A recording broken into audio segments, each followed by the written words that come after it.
Good morning my dear students. आजकेर आलोचना इंग्रेजी ग्रामार। प्रथमे चले आसছি do as directed. Palash says I am fine. Change the mood of narration. प्रथमे नैरेशन चेंज करार समय देखते होबे रिपोर्टिंग भार्ब कोन टेंसे आछे। देखलाम भार्बेर प्रेजेंट फर्म प्रेजेंट टेंसे आछे एबं रिपोर्टेर स्पीचेर भार्ब कोन टेंसे आछे देखे निते होबे। एक्षेत्रे मने राखा भालो जे यदि रिपोर्टिंग भार्ब प्रेजेंट बा फिउचार टेंसे थाके रिपोर्टेर स्पीचेर भार्बेर टेंसेर कोनो परिवर्तन होबे ना। ताहले एखाने किन्तु प्रेजेंट टेंसे आछे, प्रेजेंट इनडिफिनिट टेंसे आछे, तार जोन्नो रिपोर्टेर स्पीचेर टेंसेर कोनो परिवर्तन होबे ना। आंसर कि होबे? स्पीकार पलाश सेज, सेज थाकले सेज बसबे एसआरटीवे कमा इनभार्ट कमा तुले दिए दैट बसाते होबे। पलाश सेज दैट। आमी फार्स्ट पार्सन थाकले बक्तार पार्सन होबे अर्थात पलाशेर पार्सन होबे। मैस्कुलिन जेंडार अर्थात पुंगलिंगे आछे तार जोन्नो एकवचन कर्ता हि। टेंसेर कोनो परिवर्तन होबे ना तार जोन्नो एकई टेंस हिर परे विभाग is. That he is fine. Next one, the poem was written by her. Change the voice. যখন ভয়েস চেঞ্জ করবে আগে দেখে নেবে ভয়েসটা অ্যাক্টিভ না প্যাসিভ ভয়েসে দেওয়া রয়েছে। The poem was written by her. Subject to be verb ভি3 প্রিপোজিশন অবজেক্ট। তাহলে প্যাসিভ ভয়েসে রয়েছে। তাহলে অ্যাক্টিভ ভয়েসে করতে হলে আমাকে আগে দেখে নিতে হবে সাবজেক্ট কোনটা আর মেন ভার্ব কোনটা এবং অবজেক্ট কোনটা আগে বেছে নিতে হবে। তাহলে সাবজেক্ট মেন ভার্ব অবজেক্ট। এখন আমাকে টেন্সটা আইডেন্টিফাই করতে হবে, শনাক্তকরণ করতে হবে। প্রথমে যদি সাবজেক্টের পরে টু বি ভার্ব পাস্ট টেন্সে থাকে তাহলে অ্যাক্টিভ ভয়েসে করার সময় এই মেন ভার্বটাকে ফার্স্ট ফর্ম করে দিতে হবে। অর্থাৎ হার অবজেক্ট আছে, সাবজেক্ট করে নাও সি। এবারে রিটিন ভি3 আছে, এবার বি ভার্ব পাস্ট ফর্মে আছে মানে মেন ভার্বটাকে পাস্ট ফর্ম করতে হবে। এই রাইট রোড রিটিন পাস্ট ফর্মে রোড WROTE। তাহলে সি রোড, তারপরে জাস্ট অবজেক্টটাকে বসাতে হবে the poem, full stop. She wrote the poem. Next, you have kept the rule, change the voice.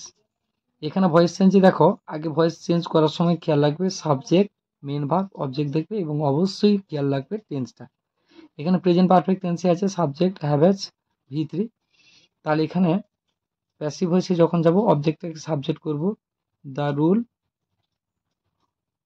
এক বচনে হবে হ্যাজ, পারফেক্ট টেন্সে হলে been. The rule has been, তারপর ভার্বে third form kept, already third form বসানো আছে। The rule has been kept by, যদি সাবজেক্ট ইউ থাকে অবজেক্টও ইউ হবে, কোনো পরিবর্তন হবে না, ফুল স্টপ। নেক্সট, এরপরে Ram's mother said your father has left for Kolkata. Your father has left for Kolkata present perfect টেন্সে দেওয়া রয়েছে। আগে টেন্সটা চিনে নিতে হবে। এবার আমি যখন ন্যারেশন চেঞ্জ করব তারপরে সেন্টেন্সও বুঝে নিতে হবে। ইউর ফাদার সাবজেক্ট ভার্ব অন্যান্য শব্দ ফুল স্টপ স্টেটমেন্ট বা অ্যাসার্টিভ সেন্টেন্স। রামস মাদার, সেট থাকলে সেট বসে, সেট অ্যাসার্টিভে কমা ইনভার্টেড কোড তুলে দিয়ে দ্যাট বসাবে। রামস মাদার সেড দ্যাট। এবারে second person your father. Your second person যদি রিপোর্টের স্পিচে মানে কোর্টের মধ্যে যেটা থাকবে সেটা যদি সেকেন্ড পারসন থাকে তাহলে বক্তা যাকে বলে তার পারসন হবে। এখানে বক্তাকে রাম, রামের মা বলছে, তাহলে রামের মা কাকে বলছে? রামকে বলছে, তার মানে রামের বাবা, তার মানে হিজ ফাদার। এখন এরপরে প্রেজেন্ট পারফেক্ট আছে, যদি রিপোর্টিং ভার্ব পাস্ট টেন্সে থাকে তাহলে প্রেজেন্ট টেন্সটা পাস্ট টেন্সে চেঞ্জ হয়ে যাবে। তাহলে হ্যাজ থেকে ফার্স্টে had left for Kolkata, full stop. Next one, পাঁচের দাগে right whether the following sentences are in active voice or passive voice. Anil will visit, এখানে ভিজিট পরিদর্শন করার কাজটা কে করবে? অনিল। কর্তা যদি নিজে কাজটা করে তখন সেটা অ্যাক্টিভ ভয়েস, তার মানে অ্যাক্টিভ ভয়েস।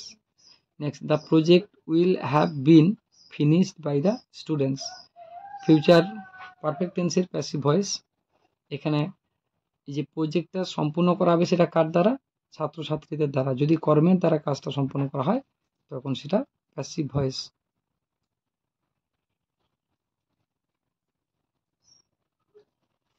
নেক্সট চলে আসে এরপর 6 থেকে, টিক দ্য কারেক্ট অল্টারনেটিভ।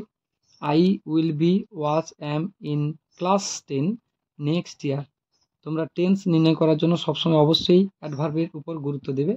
এই নেক্সট ইয়ার মানে আগামী বছর, তার মানে ফিউচার টেন্স অর্থাৎ ফিউচার ইনডিফিনিট টেন্স, তাহলে জোর দেওয়া বোঝাতে আইর পর will be, I will be. Next 2 নম্বর grammar, Raja have reached, had reached, has reached home just now. তাহলে যদি কোনো বাক্যে জাস্ট নাও, অলরেডি, সোফা এই ধরনের কোনো অ্যাডভার্ব থাকে তাহলে সেটা প্রেজেন্ট পারফেক্ট টেন্স হবে। জাস্ট নাও রয়েছে তার জন্য এটা প্রেজেন্ট পারফেক্ট।